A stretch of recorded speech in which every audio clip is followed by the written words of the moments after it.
or with virtual reality, you need to have this haptical experience in order to be motivated to enter this non-academic career. What we see is now more enrollment in academia because it seems also for the young people a good fix, and which is not helping us with healthcare takers, which is not helping us with people, skilled people in the IT sector, for example. And we have a dire need. We have now 70,000 people not in the health sector, 70,000 non-academic.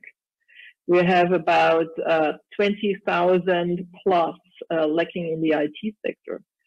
So it is difficult. And so what we have now is not only this crisis, but we also have the crisis, I skipped that, of the media competence of the people transferring knowledge. This is the teachers, this is the in-company trainers, and there should be, I skipped that, there should be everything at one time, being expert in hardware and software and design. They should do what you do, like design thinking, Scrum meetings. They should do everything, but also have the compassion with their trainees.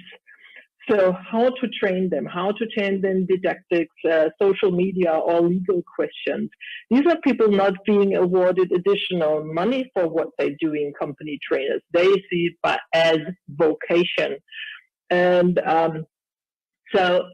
and we have about like 7 million of them training at the working place, young people or people who enter or swiftly dealing with all the gadgets you have, and then you have an experienced master of his or her trade, and having to deal with the different status they have. They're now collaborating. They're not like, I'm the master, you're the trainee or apprentice. They are actually on the equal level.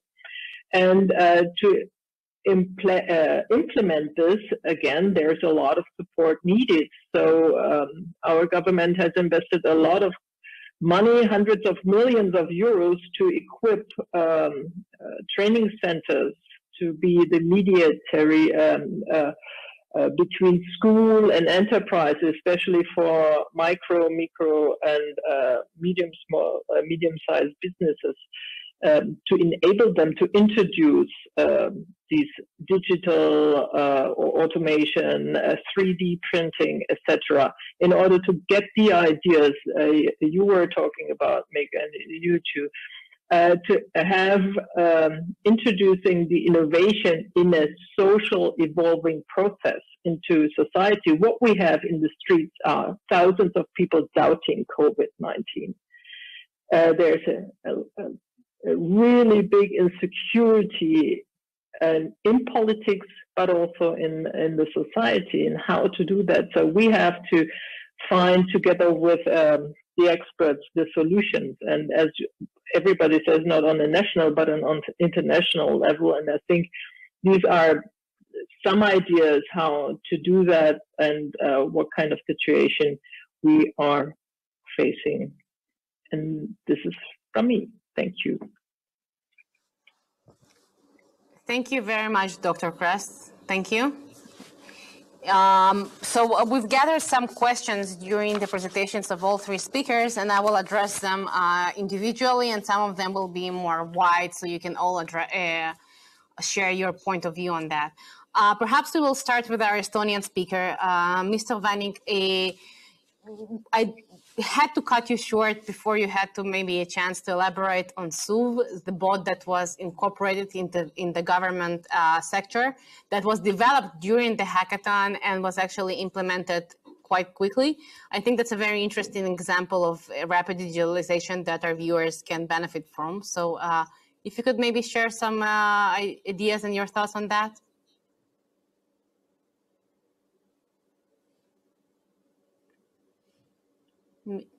Mr. Vanik, are you with us? Mick?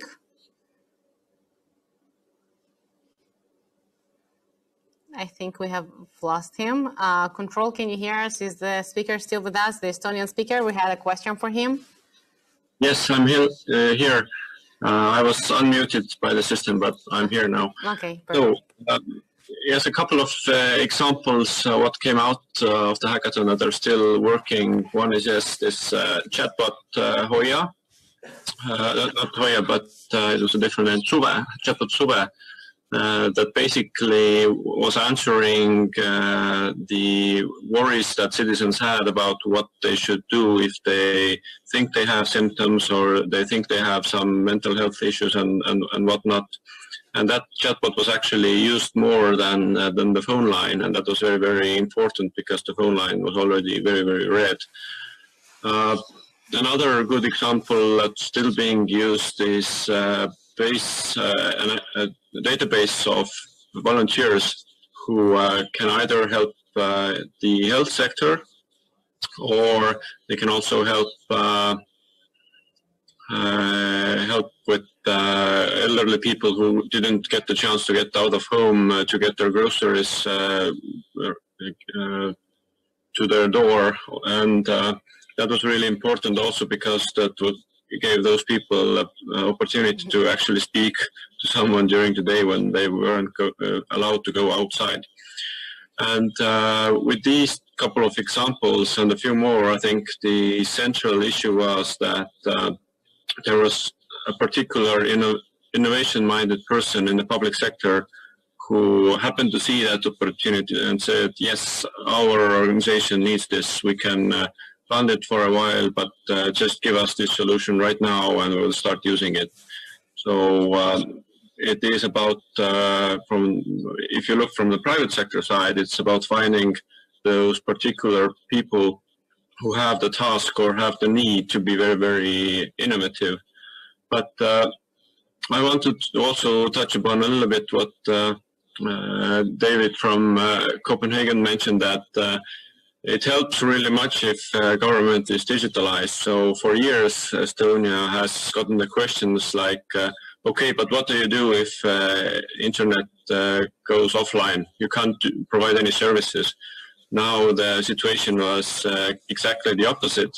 Like, what do you do if you can't go outside, if the brick and mortar solutions are not there anymore? So it was a funny, in that sense, it was funny, and we were really lucky to have that kind of innovations already adopted. And that has, of course, obviously speeded the export opportunities of Estonian companies who are providing that kind of solutions.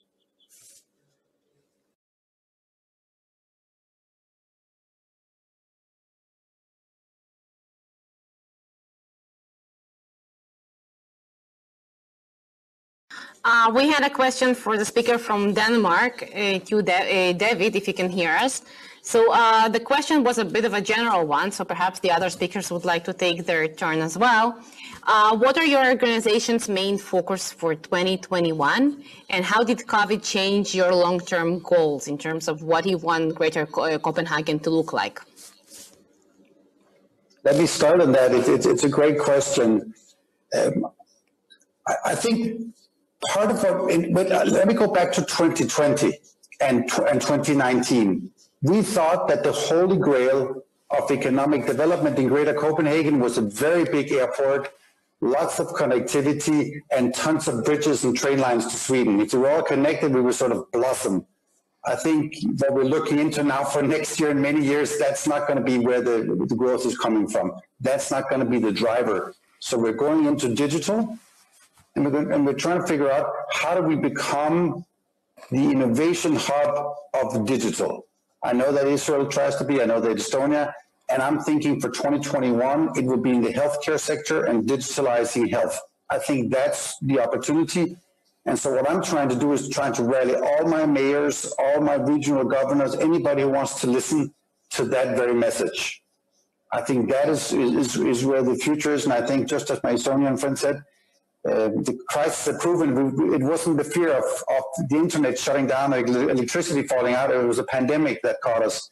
And I think that even just proves that we have to accelerate it. I think the only thing that I would end up with on my 2021 perspective is we cannot do it alone in Greater Copenhagen. Even though we have smart people and great institutions, we need those partnerships. So I think our strategy is very much global, meaning linking up with Estonia, linking up with people in Berlin, linking up with communities in Tel Aviv. I think that's where the future is for 2021. Thank you very much. You did mention both in your initial intervention and right now that cross-sectoral collaboration is very important. And I think it brings me to the next question of international collaboration. So we heard about projects and initiatives that took place on a local landscape. And since we're talking about a global pandemic here, question rises, what should be done more to foster international cooperation and how we can approach those challenges commonly? So I would appreciate the intervention from all three of the speakers, if you may. If I may start, then there was this good, actually, by accident, it happened that a number of GovTech programs started this informal international cooperation just basically a week before all hell broke loose. So we were able to get each other through the crisis by weekly calls describing the situation and our feelings. And that is actually, I think, a very important part of international collaboration, that you actually know the people and their feelings and their situation, and you can kind of build a community even if you can't come together physically. Then second thing on that is that you need to be very open about letting innovations from other geographies come and to be tested within your country. So it doesn't really matter who is the innovator there, especially in the joint European market. We should just be happy if there's anyone who can actually match up with the government, whether it's their own government or someone else. Thirdly, I think it's important to focus on some particular areas where there is joint interest. For Accelerate Estonia, the focus themes for 2021 are the ones that were also very much hit by the crisis, such as mental health issues. This is something where we see that the urgency has been raised a lot. Secondly, we are also taking this opportunity to turn our economy much more greener, and finding ways where we can experiment with that, either with Estonian or innovators from basically wherever, because you can basically do it by distance as well if you need to. And thirdly, we are looking at everything connected to accessibility, whether it's physical or digital services, whether it's access to your workspace, to your school. That's an issue that Estonian society has been overlooking, and where the urgency is there. So urgency is the key word where collaboration can happen, because there you have mission,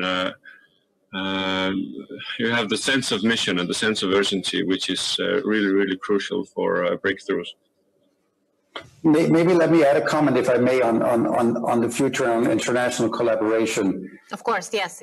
I think what we saw before was a lot of tech tourism, and we saw a lot of collaboration because it looked great. Politicians could fly across the world and make partnerships and stuff like that. I think that is way past. I think the new partnership would be much more, people would not be looking at the symbolism, but they'll be looking at actual value. And I think, so if you look at us, we will try to partner with where the greatest startups are, where the greatest innovators are, and make sure that they play with us, whether they be in Berlin, whether they be in Shanghai or India and Estonia, it doesn't really matter. Where they are, that's where we'll be looking for partnerships. So less symbolic partnerships and much more in-depth that give concrete value for companies and government institutions. Thank you very much. Yes, Hannah, I would like to hear your perspective as well. Well, we were on the pathway to greening. I mean, Germany shut down carbon plants, atomic plants. We are very much on that road, and also introducing innovation and disruptive thinking. But I think we have to do, like the message actually is, and what we are facing now is communication with everybody, clear messages. What will happen? Please accompany us on this road. It sounds really phony, but the world is so complicated and complex, and not everybody has the chance or the time to understand all detailed mechanisms. So what we have to do is communication, and also to focus, to get people focused on what is really important and what is going on with their data, and getting data digitization green, and more confident in competition with our American friends and all the high-tech industries. There's a great chance for a European solution in this, and also to learn from each other at eye level. It's good that we have startups. We have so many startups here in Berlin, but it comes down to accountants, to maintenance. These new entrepreneurs also understand they need coworkers who actually can do it with all the smart technology. Dr. Kress, I'm sorry to interrupt, but we will be breaking down and the rooms will be closing. So let me take this opportunity. We do have quite a long list of questions here that we didn't have enough time to raise to the speakers. I will forward them in writing, and perhaps you can give us some feedback on those. But thank you very much for taking the time and joining us in this international session. Pleasure. We appreciate it very much. Have a nice day, and you're welcome to stay with us for the rest of the conference. Thank you. And for the Israeli speakers, I will see you in a few seconds. Thank you.